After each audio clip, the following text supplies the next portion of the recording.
की ज्यांनी पुनर्विकासासाठी बिल्डर बरोबर अग्रीमेंट केलेलं आहे, 5-5 वर्ष झाली, 7-7 वर्ष झाली, पण अजूनही कामाला सुरुवात झालेली नाहीये. अशाही काही तक्रारी आल्या की त्यांच्या इमारती पूर्ण झालेल्या नाहीये. अशाही काही तक्रारी आल्या की बिल्डरने आधी कमिटमेंट एक केली पण डीए मात्र वेगळाच केला.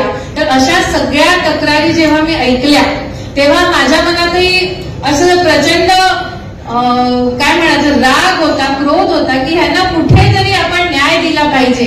आणि ती न्याय देण्याची संधी प्रवीण भाऊ तुमच्या माध्यमातून आम्हाला मिळतीये.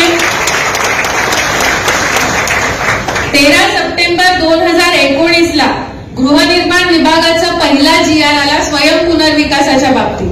पण हा GR होता गृहनिर्माण विभागाचा आणि सर्व महानगरपालिका येतात नगर विकास विभागामध्ये.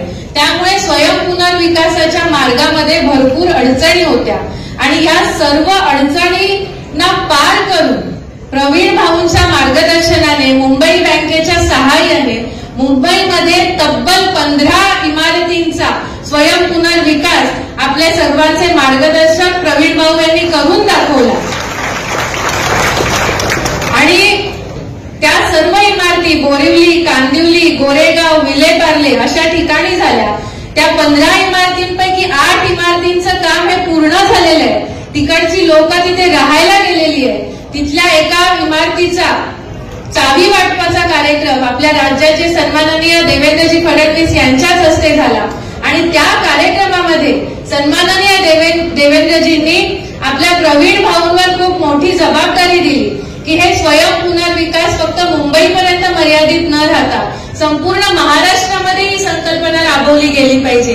लोकांच्या हिताचे निर्णय झाले पाहिजे आणि त्यासाठी एका अभ्यास गटाची निर्मिती करण्यात आली आणि प्रवीण भाऊ त्या अभ्यास गटाचे अध्यक्ष आहेत आणि 3 महिन्यामध्ये हा अभ्यास गटाचा अहवाल द्यायचा होता.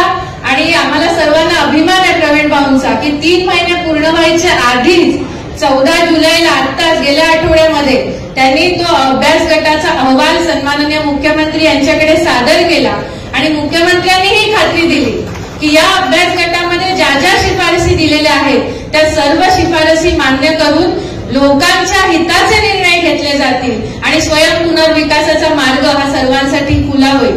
मग हा स्वयं पुनर्विकास काय आहे, हा कसा करता येईल, ह्याला बँक कसं फायनान्स करेल, किती टक्क्याने आपल्याला लोन मिळेल, आपल्याला आपल्या घरापेक्षा 3 पट मोठं, दुप्पट घर, 3 पट मोठं घर खरंच मिळू शकेल का, ह्या सगळ्या प्रश्नांची उत्तरं घेण्यासाठी आपण सगळेजण इथे जमलेलो आहोत आणि आपल्याला मार्गदर्शन करण्यासाठी स्वतः प्रवीण भाऊ इकडे आलेले आहेत. आणि मला खात्री आहे की तुम्ही सगळेजण आज इथे एवढ्या मोठ्या संख्येने आलेले आहात. प्रवीण भाऊ आम्ही तुम्हाला शब्द देतो आज की तुम्ही ज्या जोशामध्ये काम करताय, ज्या मेहनतीने काम करताय तीच मेहनत आम्ही सुद्धा करू सगळेजण मिळून.